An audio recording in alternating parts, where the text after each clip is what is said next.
Damos aquí seguimiento a lo que hemos venido estudiando acerca de las disciplinas espirituales, esta serie que nos trae a colación la forma en que nosotros podemos crecer en nuestra fe, ejercitarnos para la piedad y con esto aprovechar toda la gracia que el Señor nos da para alcanzar la semejanza a Cristo, que es nuestro objetivo, que es nuestro propósito como creyentes.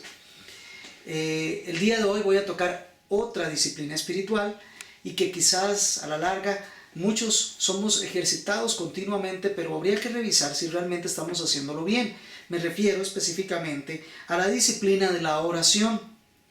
De todas las disciplinas espirituales, la oración solo es superada por el encuentro que tenemos continuamente con la palabra. Y es que la oración precisamente surge y es el movimiento reflejo, es la reacción que se espera al encuentro que se tiene con la palabra. Sin embargo, es muy interesante conocer que la gran mayoría de los creyentes, que son creyentes profesos, no tienen una vida activa de oración. Y es triste y es lamentable el conocer esta estadística, porque entonces podemos conocer cómo es que tantas veces el pueblo de Dios se ve tan debilitado ante circunstancias del entorno como la que estamos viviendo ahora. Así que vamos a concentrarnos en este momento en la disciplina de la oración y vamos a ver algunos aspectos importantes, algunos aspectos necesarios para el ejercicio correcto de la oración. Lo primero que nosotros vamos a ver es que la oración se espera. ¿Esto qué quiere decir?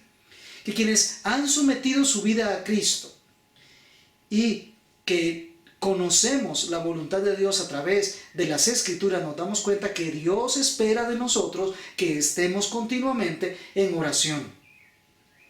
Y más allá que eso, no es solamente el cumplimiento de una obligación, sino que es además el privilegio de poder hablar con Dios. Jesús espera que nosotros oremos. Múltiples veces Él le mencionaba a sus discípulos diferentes circunstancias donde Él esperaba que la oración fuese la constante. Por ejemplo, vemos Mateo capítulo 6, verso 5, cuando Él dice, y cuando ores, en otras oportunidades Él dice, mientras oras, cuando ores o ora de esta manera. Y el Señor insistía continuamente en que nosotros debemos orar. Era una continua indicación a la necesidad de una vida de oración que además Él mismo modeló. Así que indefectiblemente llegáramos a la conclusión de que Jesús espera que nosotros oremos. Y Jesús es la expresión del Dios eterno, que también está en espera de que nosotros estemos en continua oración.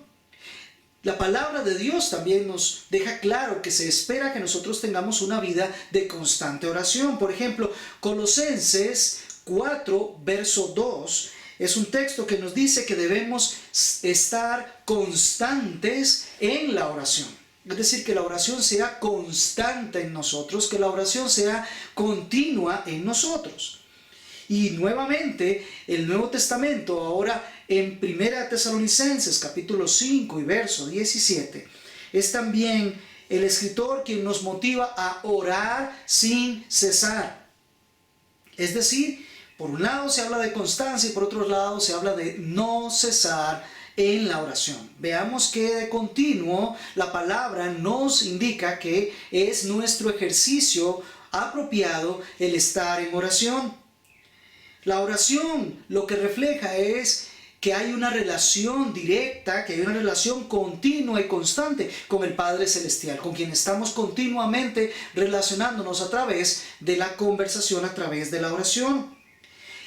Para decirlo de alguna manera, y aquí el ejemplo tomado del libro que estamos utilizando como base, que es el libro de las disciplinas espirituales de Donald Whitney, él menciona un ejemplo práctico para que sepamos cómo debe ser este orar sin cesar, orar constantemente, para que no vaya a creerse que de pronto implica que nosotros como creyentes debemos pasar todo el día únicamente dedicados a la oración y no vamos a ser productivos en otras áreas que también requieren nuestra disciplina dentro de la esfera del crecimiento espiritual.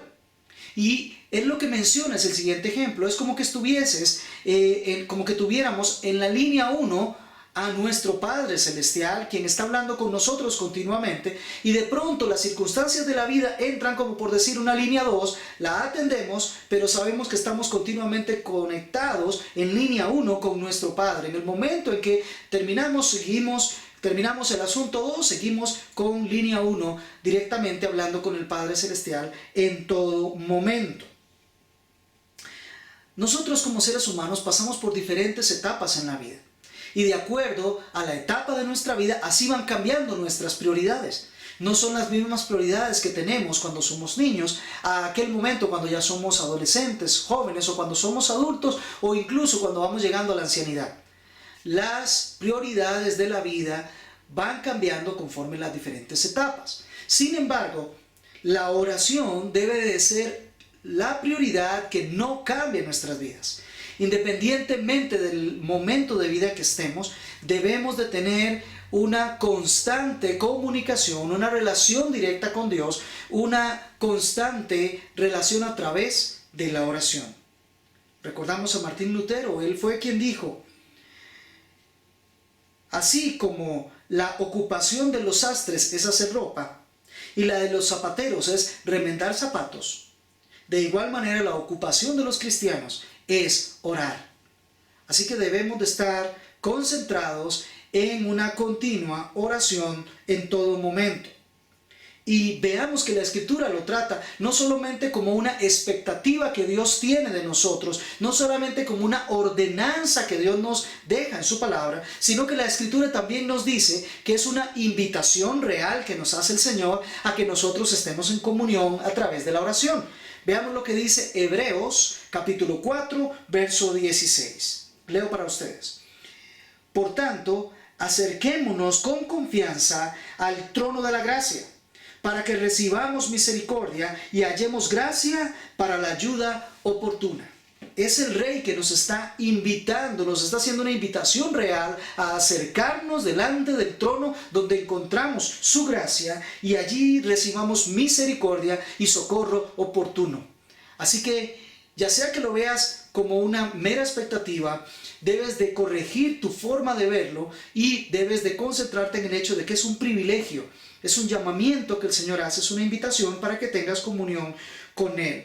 Recuerda, todo creyente hemos recibido el espíritu de adopción por el cual clamamos Abba Padre, según nos dice Romanos capítulo 8, verso 15, y lo mismo Gálatas capítulo 4, verso 6. Nosotros somos llamados a tener relación íntima con el Padre en una comunicación diaria, continua y constante.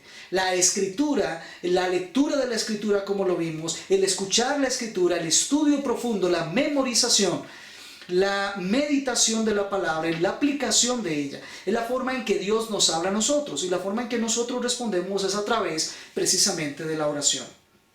Segundo aspecto, la oración se aprende. Sin importar qué tan débil o qué tan fuerte sea tu vida de oración, siempre es posible reforzarla, siempre es posible fortalecer la vida de oración. Y se requiere que aprendamos a orar eficazmente. No solamente orar, sino hacerlo de manera eficaz. Y tal como usted y yo tenemos necesidad de aprender a orar eficazmente, los discípulos le preguntaron a Cristo y le pidieron que les instruyera sobre cómo orar. Eso nos dice Lucas capítulo 11, verso 1, cuando ellos se acercan y le dicen al Señor: enséñanos a orar. Ellos habían visto a Jesús en su oración, habían visto su forma de vida de oración, y ellos querían aprender a orar de manera eficaz.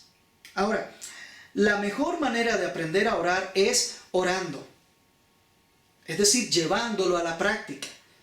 Podríamos leer muchos libros, lo cual no estoy en contra, al contrario, motivo a que se lean libros que tienen que ver con la oración, pero nada sustituye el hecho de que nosotros podamos poner en práctica la oración y nos estemos comunicando constante y continuamente, sin cesar, con nuestro Dios.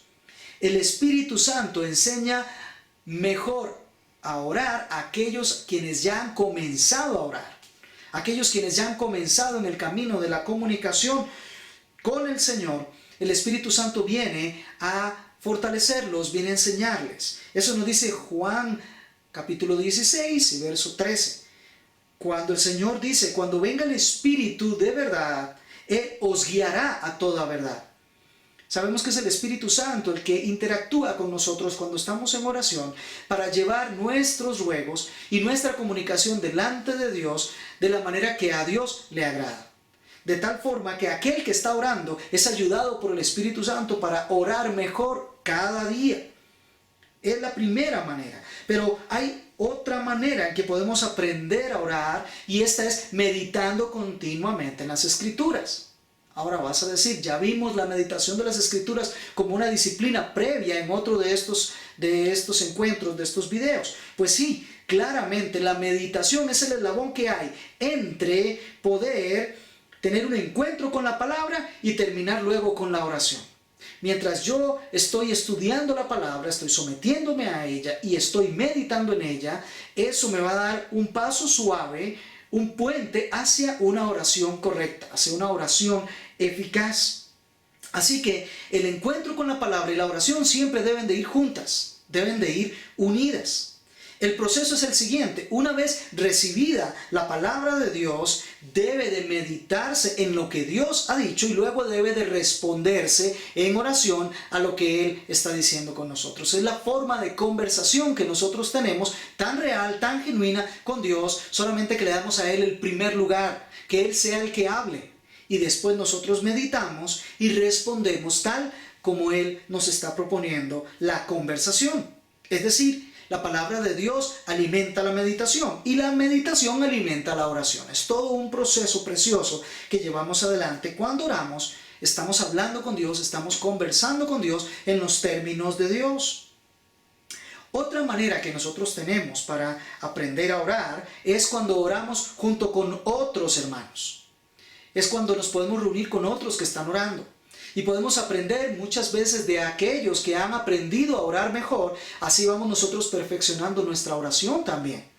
Lo hicieron los discípulos, quienes aprendieron acerca de la oración, viendo a Cristo, practicando la oración, estando con Él. Entonces ellos aprendieron. Y así ha sido el proceso sucesivo hasta nosotros. Vamos aprendiendo a orar conforme otros están orando de mejor manera. Y vamos con esto, perfeccionando nuestra oración. Y claro, una manera más que encontramos para aprender acerca de la oración es leyendo ciertos libros que hablan acerca de la oración. Hablo del autor Donald Whitney, del cual, insisto, estamos tomando esta serie de meditaciones, esta serie de reflexiones, pero él también escribió un libro que se llama Orando la Palabra. Si lo puedes conseguir, genial. También hay libros de Andrew Murray que hablan acerca de la oración, y podemos conseguir diferentes documentos, pero insisto, los documentos sin práctica son obsoletos, no funcionan. Se trata de que si encuentras un buen documento, un buen consejo respecto a la oración, es ir a ponerlo en práctica, la única forma en que yo puedo obtener provecho. Tercer aspecto que vemos de la oración, y es que la oración siempre tiene respuesta. La oración siempre es escuchada por Dios. El Salmo 65, verso 2, dice el salmista: porque tú respondes nuestras oraciones. El Señor siempre está escuchando. El Señor siempre está atento a sus hijos. Y Él siempre responde las oraciones. Ahora, quiero aclarar este punto. No quiere decir que el Señor siempre concede lo que pedimos. Lo que quiere decir es que el Señor siempre responde nuestras oraciones. En Mateo capítulo 7, versos 7 y 8, nos encontramos la ley inalterable y eterna del reino de los cielos. Quiero que vayamos allá por un momento. Mateo capítulo 7 y versos del 7 al 8. Estamos en el tema del Sermón del Monte. Y aquí nos encontramos la regla de oro. Dice: pedid y se os dará. Buscad y hallaréis. Llamad y se os abrirá. Porque todo el que pide recibe, todo el que busca halla, y al que llama se le abrirá. Esta es una regla que funciona en el reino de los cielos. Recordemos, debemos de orar. Ahora, debemos tener cuidado cuando menciona el pedir y se os dará, porque muchas veces existe la posibilidad de pedir y no recibir. Y la misma palabra de Dios es la que nos dice que esta circunstancia puede ocurrir. La misma palabra nos advierte de que esto puede ocurrir en Santiago capítulo 4 y verso 3, cuando se dice que si pedimos y no recibimos es porque pedimos mal, porque estamos pidiendo en función de nuestros deleites y no en función de la voluntad de Dios. Cuando nosotros estamos estudiando la palabra, estamos orando la palabra, vamos a pedir conforme la voluntad de Dios, conforme la palabra. Es allí donde la oración es eficaz, porque es conforme la voluntad revelada de Dios y no conforme lo que yo deseo. La oración, conforme la palabra, conforme la voluntad de Dios, nos va a llevar a diferentes procesos en nuestra vida que son los que Dios usa para transformarnos. Cuando estamos orando conforme la palabra, veremos que la misma palabra nos lleva a confesión de pecado. La misma palabra nos lleva a humillarnos delante de Dios. La palabra nos lleva también a rendirnos delante de Dios. La misma palabra nos conduce a que nuestras oraciones también traigan el descanso y el reposo que tantas veces necesitamos delante de Dios. Y estas son facetas, son experiencias de la vida que Dios quiere tener en comunión, son experiencias que Dios quiere tener junto con nosotros para ir formando a Cristo Jesús, como lo hemos visto desde el principio cuando hemos hablado de las disciplinas espirituales. Es Dios quien a través de su palabra nos hace pasar por las diferentes circunstancias que la palabra nos invita. Ahora bien,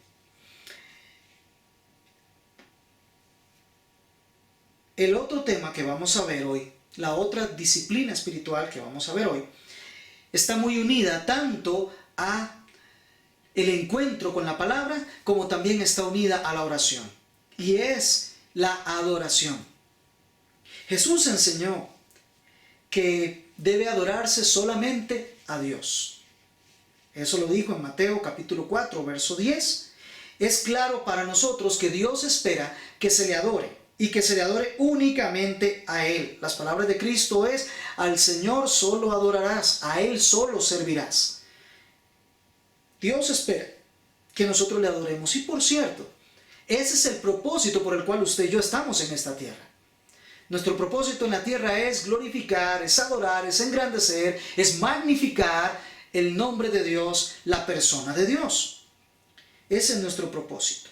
Ahora, hay algunas cosas que debemos considerar en relación con la adoración. Lo primero es que la adoración es enfocarse en Dios. Vean cómo nos motiva el Salmo 95, verso 6.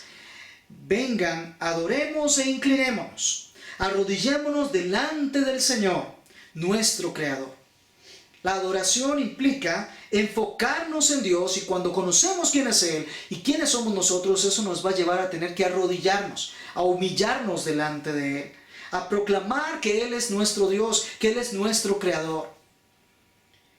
Aún vemos a los seres vivientes delante del trono allá en Apocalipsis capítulo 4, el verso 8, ellos se inclinan y adoran al Señor.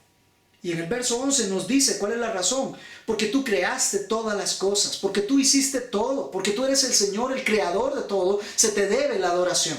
Al Señor se le debe toda la adoración, pues Él es el creador desde la nada de todas las cosas. Y por Él fueron creadas, y para Él fueron creadas. De tal manera que aquí encontramos algo interesante, y es que la creación misma nos revela la existencia de Dios. Las cosas que no nos son visibles de Dios se hacen claramente visibles a través de las cosas que han sido creadas. Y por eso debemos de responder, debemos de reaccionar, debemos de ser motivados a glorificar, a adorar, a bendecir a nuestro Dios. El Señor no solo se reveló en la creación, sino que también lo hizo a través de su palabra, como vimos desde el principio de esta serie, allá en 2 Timoteo capítulo 3, versos 16 y 17, cuando se nos habla de la inspiración de la palabra. Fue Dios quien, inspirando lo escrito, se reveló a nosotros. Y también 2 de Pedro 1, 20 y 21, que nos habla de que los hombres de Dios fueron motivados, fueron llevados, fueron empujados por Dios para escribir acerca de Él, de tal manera que Él se reveló habiendo inspirado a los hombres y habiendo inspirado al texto. Eso debe de darnos a nosotros la consideración suficiente para caer de rodillas a glorificar y exaltar a Dios. Segundo, la adoración debe de ser en espíritu y en verdad. Son las palabras de Cristo en Juan capítulo 4, versos 23 y 24. Se nos dice que debemos de adorar en espíritu y en verdad. Y la pregunta es, ¿qué significa adorar en espíritu y en verdad? Bueno, lo que implica es que adorar en espíritu requiere el hecho de que la persona que adora tuvo que haber sido transformada por la habitación del Espíritu Santo en esa persona. Es decir, cuando se dice que debe adorarse en espíritu es porque el espíritu de verdad tiene que estar gobernando la vida de esa persona que se está inclinando a adorar a Dios. Ha sido transformada por medio del nuevo nacimiento. Y una vez que ha sido incluido a la familia de Dios, el Espíritu Santo reposa sobre esa persona para producir la adoración. Esto ocurre en aquellos que en arrepentimiento y fe vienen a Cristo Jesús para que rendidos a Él puedan ser nacidos de nuevo, puedan ser transformados. Ahora bien, cuando se dice que deben de adorarse en espíritu y en verdad, lo que implica también es que adorar en verdad conlleva necesaria y exclusivamente adorar conforme lo que está descrito en las Escrituras, conforme lo que se nos enseña en la palabra de Dios. Adorar en verdad es adorar conforme la verdad revelada de Dios.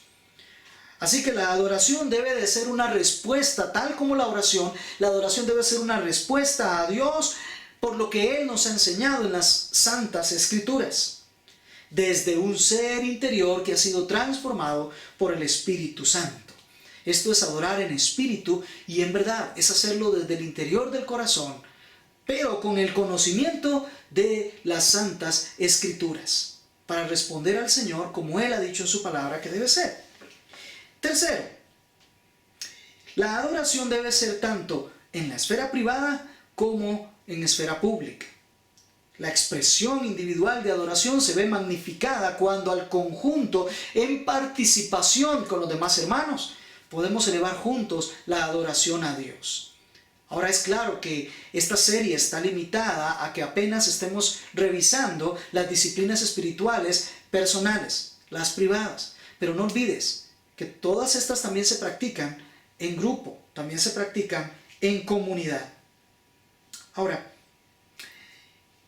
ya sabes que la oración se espera, se aprende y siempre la oración tiene respuesta, la oración eficaz. ¿Te comprometerías a orar aprendiendo en el proceso a hacerlo eficazmente? ¿Te comprometerías contigo mismo?